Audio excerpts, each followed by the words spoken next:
Só para esclarecer, senhor presidente, na realidade, esses investimentos dos incentivos fiscais, eles são só para as empresas que têm lucro real, tem uma contabilidade de imposto de renda, por isso que ela não atinge o pequeno, porque o pequeno não tem essa condição. Por isso que as federações, os SEBRAES, as CDLs, estão querendo também que sejam inseridos as EPPs, dando uma condição especial.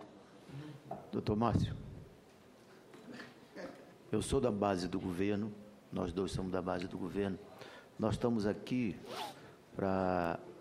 Eu vou ter que sair daqui a pouco, mas para reforçar a Sudene e a Sudam, porque dentro do nosso governo são os primos pobres, são de regiões e tal. É fundamental que se fortaleça. Agora mesmo você reclamou aí que o orçamento da Sudene é pequeno, entendeu? E, inclusive, tem problema até de funcionários, tanto a Sudam quanto a Sudene. Por quê? Porque é tratado como primo pobre. Então, aqui nós estamos aqui reforçando isso aí da sua competência, da sua responsabilidade, do seu compromisso na frente, como também lá na Sudam. Nós estamos tentando, inclusive, na nova composição de governo, reforçar mais ainda estes setores, porque acho que é exatamente isso, no sentido, a visão que o Lula teve de recompor a Sudam e a Sudene, entendeu? Nós temos que continuar com esta visão, que é para corrigir exatamente essas diferenças regionais. Pará, por exemplo, tudo bem, o Brasil precisa, para se desenvolver, de produção de energia, e energia limpa, se é lá no Pará, na Amazônia, não tem problema, nós podemos cortar na carne, inclusive, a questão ambiental, a questão indígena, etc. Tal. Mas nós queremos produzir energia e não ser apenas exportador de energia, como outrora somos de mineração, como a Amapá, o grande exportador de mineração. Um tempo só ficou o buraco lá, etc. Entendeu? Então, nós vamos exatamente esse fortalecimento que é para discutir com o nosso Centro-Sul. O Pará vai produzir energia, mas quem recebe os louros do fiscal, etc., é o Centro-Sul, porque paga no consumidor a produção de energia, o ICMS. E na produção, tem o royalty, mas o royalty é o bombom que fica para a região. Então, nos preocupa que a nossa interpelação aqui no sentido de reforçar e de chamar a atenção aqui da Casa essa questão, que são dois órgãos importantes do nosso governo, tanto a Sudam quanto a Sudene, e a Sudeco também, no sentido de trabalhar exatamente essas diferenças regionais. Por isso é fundamental esse debate e estas informações, etc. Senador, eu fico muito feliz de poder estar aqui e compartilhando essa ansiedade, essa necessidade com todos os senhores. E fico mais feliz ainda pela preocupação com os senhores externos. Mas, dando continuidade, para se ter ideia, de 4 bilhões de incentivos fiscais concedidos, houve um realizado de 32 bilhões em 2014. Quer dizer, quase 8 vezes a cada real que a gente concedeu de incentivo fiscal, houve investimento na ordem de R$8. Então, na realidade, não é perda de receita, ao contrário. Nós mostramos aí esse quadro, ele caracteriza bem, senadores. Aqui nós temos incentivos fiscais, pleitos aprovados por estados nos anos de 2013 e 2014. Os senhores vão ver aí que os estados menos desenvolvidos, eles têm uma dificuldade de pleitear isso aí por causa da questão do lucro real. São poucas as empresas que apresentam o lucro real para ter os incentivos fiscais. Aí está aí, por isso que o artigo 9º lá era importante para a Sudene naquela época, a região Nordeste. Hoje, o FDNE, por exemplo, o empréstimo do FDNE, o risco total é do banco.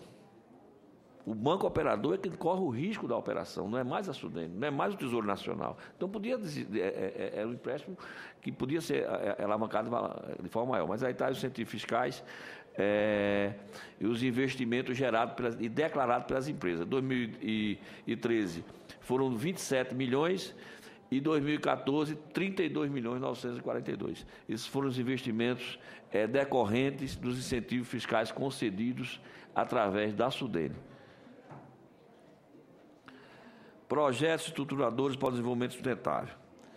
Isso aqui são os projetos que a Sudene vem trabalhando com o objetivo de promover o desenvolvimento planejado e integrado de sub-regiões. Nós temos no município de Salgueiro, né, em Bom Conselho e na região de Minas Gerais, Maceió. Parceria com o governo de estados e com o DEP e FIDEM.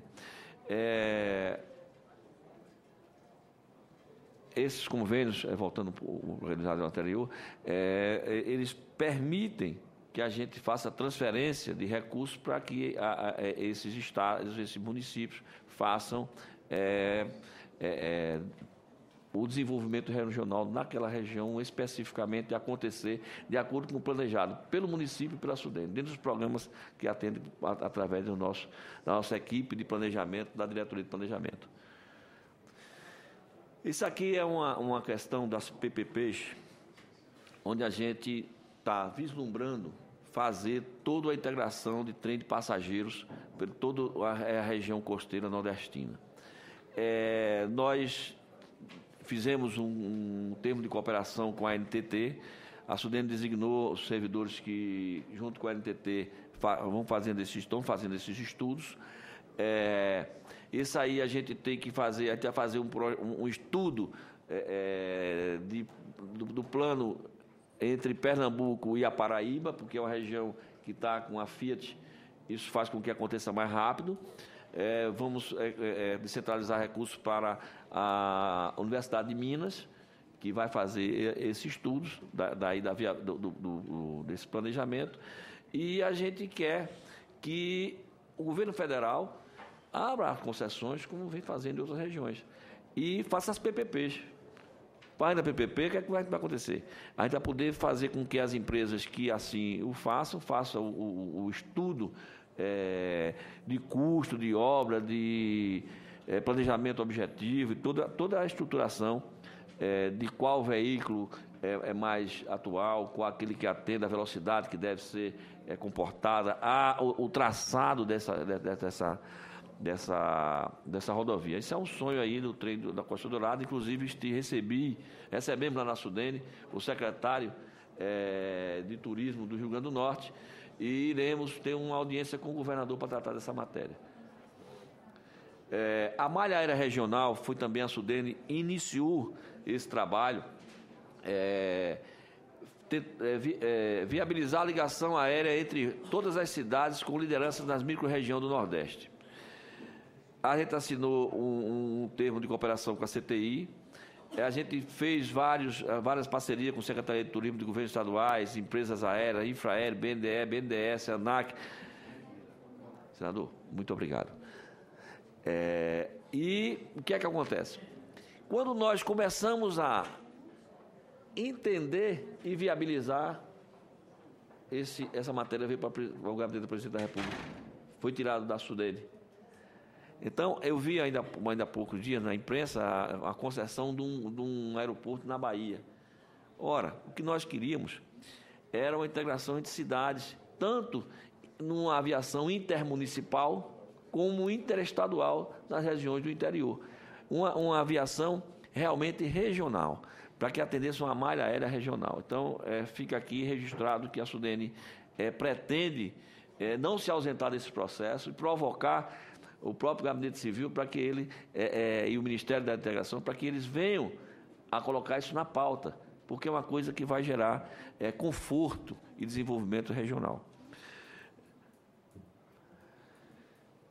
Dentro ainda do planejamento estratégico, aliás, da cultura do trigo e dos cerrados do Nordeste. Isso aí foi um projeto que nós iniciamos com a Embrapa, mas que por falta de orçamento a gente também deixou de executá-lo. Não conseguimos área tá, para fazer essa pesquisa, e terminou, aí nós estamos aguardando que tenhamos orçamento. Planejamento estratégico do Nordeste.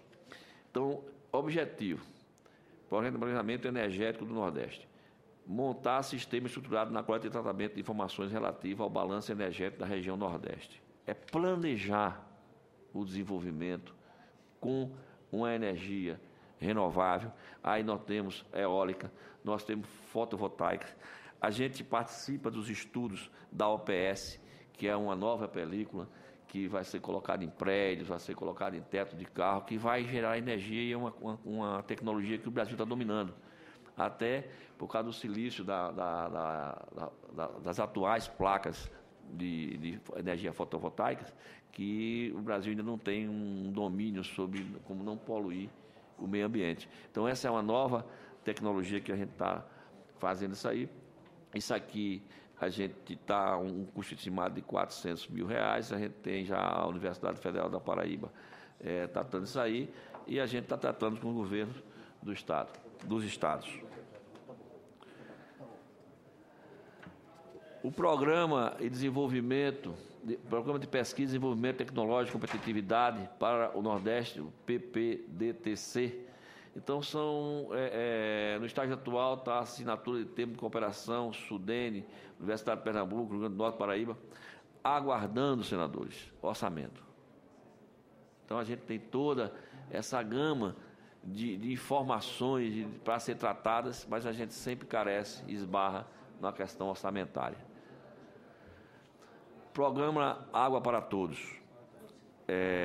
O Programa Água para Todos envolvia, a princípio, 111 municípios na região da SUDENE. A SUDENE ficou responsável por 111 municípios. 10 municípios não declararam interesse, não assinaram, não abriram conta, não fizeram. Aí ficaram 101. 49 no Piauí, 10, 11 no Pernambuco e o restante na Paraíba. Eu estou, inclusive, indo agora às 14 horas, senador presidente, para Paraíba, para Piauí, para Teresina, para me reunir com a Associação dos Municípios, com 49 municípios, 49 prefeitos e secretários. Estou levando a equipe técnica da SUDENE a fazer um checklist e orientar a essas prefeituras como operar os convênios, porque muitas vezes essas prefeituras não têm mão de obra especializada para tratar de convênio. Eles têm as obrigações formais que eles não conseguem atender porque não tem corpo técnico. Então, a SUDENE está indo. Nós saímos da sede da SUDENE e fomos para o Estado destinatário desses recursos federais, que tem um valor assim social enorme. São 12 mil famílias que são beneficiadas com água. O prefeito lá do Piauí me dizia, o presidente da associação, que tinha 200 dias que não caía uma chuva no município dele. E a gente tem condições de fazer com que a água chegue a essas pessoas. Um custo pequeno, de 45 milhões, esse dinheiro está assegurado. Nós estamos indo a Paraíba, fazendo reunião na SUDENE lá com Pernambuco, e hoje, à tarde, estou indo para o Piauí, para amanhã ter a reunião com os prefeitos. Então, a Água para Todos é uma realidade do governo federal, o sistema do PAC, foi simplificado, foi uma coisa importante, uma ação importante do governo federal, para atender aquelas comunidades com sistemas micros de armazenamento e de chafariz, essas coisas básicas, mas que fazem com que ele tenha água tratada. O programa Mulheres na Construção Civil. Foi identificado que a mulher ela tem uma melhor técnica no acabamento na construção civil.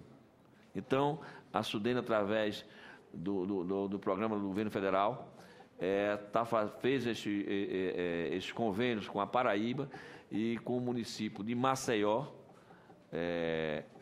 e a gente está em fase de execução desse projeto e a gente quer ver se, terminado isso aí, como a gente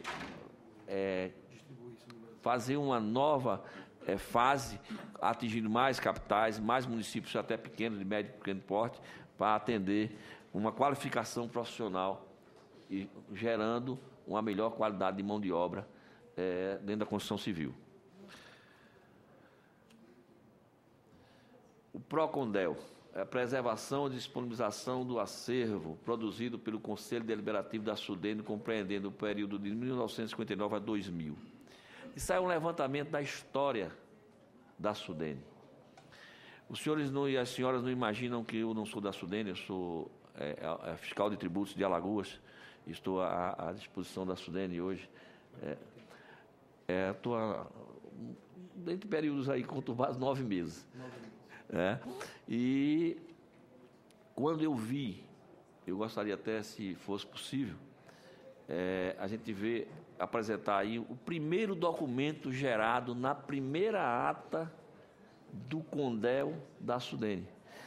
Então, esse documento é um original que foi digitalizado e está à disposição do mundo hoje.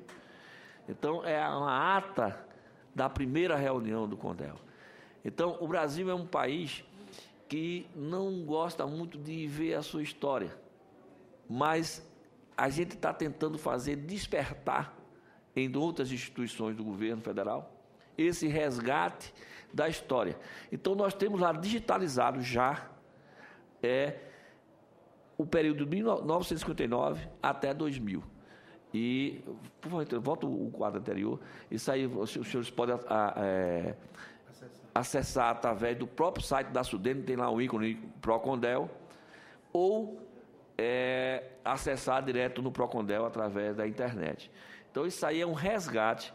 Volta mais um. Pronto. Esse é o prédio da SUDENE, né? Esse o PROCONDEL está sendo recuperado, porque ele foi vitimado de um incêndio, e queimou.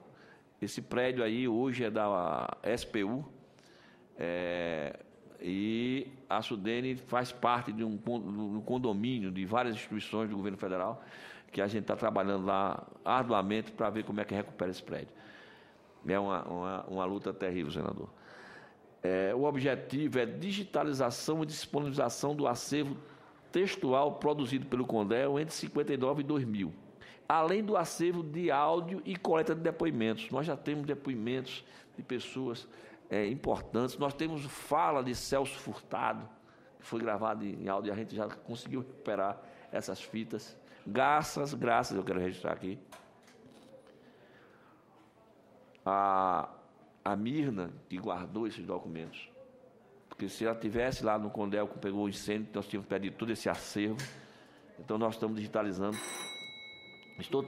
Estou tentando, com o Google, fazer a digitalização desses documentos que restam. Nós temos mais de 2.500 trabalhos realizados por servidores da SUDENE e que estão lá e que o público não tem acesso, porque hoje ninguém quer ir à biblioteca. Lá a gente tem visita mais de estrangeiro do que do brasileiro. Então, a gente precisa levar ao conhecimento do Brasil e do mundo esse trabalho realizado. Nós temos as cartas cartográficas do Nordeste, feitas pela SUDENE, que são as mais importantes e que precisam ser atualizadas. E o PROCONDEL, ele tem um custo baixíssimo. Nós vamos passar a terceira etapa agora, mais R$500 mil. Por gentileza. O desafio do desenvolvimento econômico da sociedade da região, o Nordeste e alguns indicadores, é o que nós vemos aí. A gente vê que, apesar do PIB do Nordeste ter crescido, essa verde escuro menor, aí, o mais claro é o do Brasil, e o menor e verde mais escuro é o do Nordeste, mas os senhores veem que o Nordeste cresceu, apesar de ter crescido nominalmente, mas percentualmente em relação ao PIB nacional, ele cresceu muito pouco. O Nordeste está crescendo, mas quando você vai para a relação com o PIB nacional, a gente vê que ainda é muito fraco o crescimento do Nordeste. A pobreza e a desigualdade regional. Aí estão os domicílios com a renda de R$1 a R$70, que é essa parte que os senhores veem aí vermelha, e vem as outras regiões assim mais desenvolvidas sempre abaixo do meio do mapa para baixo. A renda per capita das micro-regiões também. Os senhores veem que as classificações do Nordeste sempre estão, o Nordeste e o Norte sempre estão com uma defasagem muito grande. Acesso à educação também. A gente vê aí essa parte vermelha onde há uma dificuldade maior de ter acesso à educação, onde o analfabetismo ele é bem mais predominante, tanto o direto como o funcional. Porque tem gente que desenha o nome, mas não sabe interpretar um texto. Então, é o analfabeto funcional. Por gentileza, continuemos. Falta de acesso aos serviços básicos. A população que tem com acesso em domicílio, acesso a esgoto e água, a gente está vendo aí a parte vermelha, sempre na parte superior do mapa do Brasil. Sempre onde estão as maiores dificuldades. Eu conversava com o doutor Manuel Barreiros, ainda há pouco, e dizia a ele, nós temos um litoral fantástico e não conseguimos a bandeira azul internacional porque as cidades não são 100% saneadas, nem os balneários mais importantes. Então, a gente precisa, se a gente tem uma dificuldade de investimento no limite do orçamento do governo federal, nós precisamos abrir isso para o setor privado. Isso já está sendo feito no Recife, através de uma PPP, algumas cidades do Maranhão, e a Sudene está financiando, apesar do pouco recurso do FDNE. Os nossos técnicos têm feito um estudo fantástico a respeito disso aí. Os sinais de reconcentração dos investimentos. Isso aí, gente, senhoras e senhores senadores, aos que nos assistem, o mapa das concessões de rodovia. Novamente é aquele Brasil de baixo, do meio para baixo. Senador Davi, presidente. A gente vê que onde tem as concessões, as condições de estrada são bem melhores. Isso faz com que aconteça o quê? O custo de logística também diminui, o caminhão quebra menos, a velocidade de transporte é muito maior. Então, a gente vê que o Nordeste também só tem na Bahia uma parte, que inclusive a estrada, eu passei por lá o ano passado, não era tão boa. Ainda estavam começando a recuperar. No mesmo sentido, vai a concessão das ferrovias. A concentração sempre, inclusive aquela número 8 ali, que é de Salvador a Recife, ainda está numa fase de muita discussão, querendo desativar áreas, desse tipo em relação ao Nordeste. Investimentos no previsto em refino e petroquímica. Inclusive tem uma no Ceará ali, que foi motivo até de discórdia aí do pessoal, mas a gente tem novamente uma concentração fortíssima, principalmente no Sudeste. Principalmente no Sudeste. Então, são essas desigualdades regionais que a gente quer mostrar e tentar mostrar que o Pacto Federativo ele precisa ser melhor visto, que a gente precisa melhorar as condições de infraestrutura nas regiões menos favorecidas do país. Investimento em andamento no setor automotivo. A Fiat do Nordeste é hoje o único investimento. E o restante, e assim mesmo, porque o governo de Pernambuco e o governo federal fizeram um esforço tremendo. Mas eu recebi aqui ainda há pouco do prefeito de Igaraçu, eu vou até passar para a Vossa Excelência, essa questão do arco viário metropolitano. Havia um compromisso de se construir o arco metropolitano para poder escoar a produção entre a Fiat, desafogar a 101, que passa ali na frente da Sudene, lá no Recife, e ligar a Suape. Isso faria com que houvesse agilidade na entrega das cargas, ia melhorar o transporte de cargas entre a região sul-sudeste, passando pelo Pernambuco, pelo Recife, indo em direção a Paraíba, Rio Grande do Norte, Ceará. Então, isso aí também está no papel, não saiu ainda, e a gente está lá com um trânsito terrível, a estrada toda esburacada. Eu não sei assim, mas não deve ser... ali dá o quê, doutor Manuel? Uns 30 quilômetros ali de Goiânia até Suape?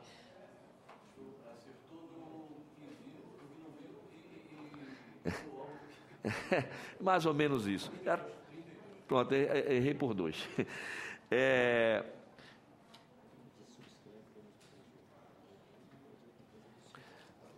Vemos também aí que, apesar ali no norte, na região norte, temos alguns empreendimentos no setor de siderurgia, mas o Nordeste fica ali, só o Maranhão, que ainda tem e o Ceará, que eu não sei se esse projeto prospera, mas é a concentração também na região Sudeste.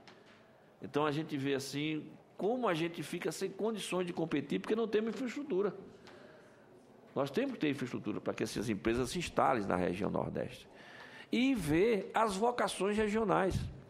Se a vocação regional é para o setor calçadista, por exemplo, como era o Ceará, a Sudene estudou um polo para aquela época e desenvolveu, depois de tecidos, como a SUAP modificou a configuração do Pernambuco, é preciso que se veja um estudo lá no Sergipe, lá em Alagoas, lá no Rio Grande do Norte, na Paraíba. Os nossos desafios políticos institucionais. Aí, senhor presidente, senhores senadores, o apoio para a emenda na LOA 2016, que prevê como não susceptível à contingência os recursos da Sudene previsto para inovação e pesquisas, estimado em parcos 25 milhões por ano, e a gente ainda tem contingenciamento. A gente precisa rever isso aí. Recuperação de saldo de recursos contingenciados, recursos de arrecadação da Sudene, entre 2009 e 2014, decorrentes da realização de receitas provenientes de 1,5% do FDNE, que é destinado a esses valores, que deu um montante de 55,9 milhões, e nesse período foi autorizado apenas 18,3 milhões, que foi naquele quadro anterior que já nós passamos.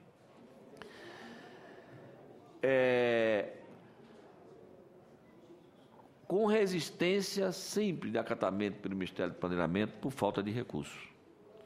A participação da Sudene nos conselhos dos demais órgãos de desenvolvimento da região, BNB, Codevasf e Denox, assim como participam dos nossos conselhos financeiros, CONDEL, nós precisamos que a Sudene discuta as ações desses órgãos enquanto organismo planejador do desenvolvimento e incrementador do desenvolvimento regional. A Sudene não pode ficar fora disso aí, a gente precisa fazer essa agenda de inclusão. Agenda de curto prazo. Prorrogação dos incentivos fiscais até 2050, com fruição de 10 anos compatível com os demais benefícios concedidos à região norte, o SUFRAMA. Isso a gente colocou a região norte como exemplo, mas com aquele novo estudo da possibilidade, de vez de 30%, mas pelo menos 15% de outras regiões, de empresas instaladas em outras regiões, venham a ser destinados à região norte, à região nordeste, que precisam. Eu não falo só pelo nordeste aqui agora, nesse momento, quanto aos incentivos fiscais. Falo pelo norte também, que precisa desses incentivos. Elevação do orçamento do FDNE para 5 bilhões anos, com asseguramento do fluxo nos próximos 5 anos. Por quê? Para que a gente não tenta atender primeiro a carteira que a gente tem. Se você pensar que um recurso do BNDES, por exemplo, em vez de destinado ao BNDES, fosse destinado ao FDNE, com a Sudene, ou com a Sudan, nós estamos lá, nós estamos no local, nós estamos discutindo com os governos estaduais e municipais. Então, nós temos uma visão muito mais clara do que pode acontecer com a correta aplicação desses recursos. Compatibilização do orçamento finalista da Sudene com seu papel, estimado inicialmente para 100 milhões e comparando recursos da fonte do Tesouro. Isso aí é um pleito, senador presidente, que nós precisamos colocar na agenda do Senado. E que a gente consiga fazer com que os já empenhados senadores nas questões de desenvolvimento regional e turístico, porque essa comissão tem um papel fundamental, porque quando do turismo ela vai causar o desenvolvimento regional, porque se você para ter o turista, você vai precisar de infraestrutura. O estado e município, uma cidade como Barra de São Miguel, em Alagoas, a gente precisa deixá-la 100% saneada, que é um município com 7.500 habitantes, mas quando chega nas férias recebe 70 mil. Lá o governo federal já avançou muito e nós temos que agradecer, porque nós já temos água suficiente para atender a demanda da autoestação, mas nós temos um problema de energia elétrica, nós temos um problema ainda de saneamento, que só acho que 40% foi feito, nós precisamos dos outros 60%. Então, eu quero agradecer aqui a todos os senhores. E vamos aqui ao último slide, se o senador me permita. O caminho da solução. Fortalecer a SUDENE apoiando o esforço de recuperação da capacidade técnica e política de pensar o desenvolvimento do Nordeste, tendo por base um pacto político-institucional. Por que o pacto político-institucional? A SUDENE está sempre dependendo de outro órgão. Está sempre defendendo, não tem... O que está na lei da autonomia administrativa e financeira, ela é altamente relativa. Para só assim se poder discutir e desmontar as armadilhas econômicas que tendem a reproduzir a concentração dos grandes investimentos no Centro-Sul, como a gente deixou bem caracterizado aqui. Não que a gente queira que o Centro-Sul desenvolva, não. Ao contrário. O que eu disse em São Paulo, na reunião no BNB, que eu rodei esse país inteiro participando dessa questão dos incentivos fiscais, eu disse lá, nós não queremos que... não viemos com pires aqui na mão, não. Nós queremos que os investimentos em infraestrutura dê condições do empresário optar por investir no Norte e no Nordeste. A gente precisa dar oportunidade. Isso aí, se a gente não tem orçamento, a gente tem que buscar outras alternativas, com PPP, estão aí dentro da legislação. Construir uma base de sustentação parlamentar que possibilite articular e negociar a reformulação e regionalização dos grandes investimentos federais previstos no Plano Brasil Maior, no Programa de Aceleração de Crescimento, PAC, no Programa de Investimento em Logística, no Programa Nacional da Banda Larga, no Programa Nacional de Ciência e Tecnologia e no Plano Nacional de Energia, entre outros. Então, essa é uma provocação e eu quero aqui, nesse momento, até nas condições, senador, me permita, de ser um parlamentar mirim na minha cidade lá de Maceió. Eu sou vereador licenciado também. E queria dizer aos senhores todos que nós precisamos provocar as bancadas federais, governadores do Norte e Nordeste, Centro-Oeste, incluindo Minas Gerais, para que juntos nós consigamos sensibilizar politicamente a todos os outros companheiros de outras regiões, para que num pacto federativo real nós venhamos a poder atender às demandas de uma região que tem tudo para crescer, mas que precisa de uma força política muito grande. E nesse momento é que a gente vê a importância do político, da política, na construção de um desenvolvimento regional, de um país mais justo e de um país melhor para todos nós. Muito obrigado, senhor presidente. Eu estou aqui à disposição de todos para as perguntas que forem nos feitas.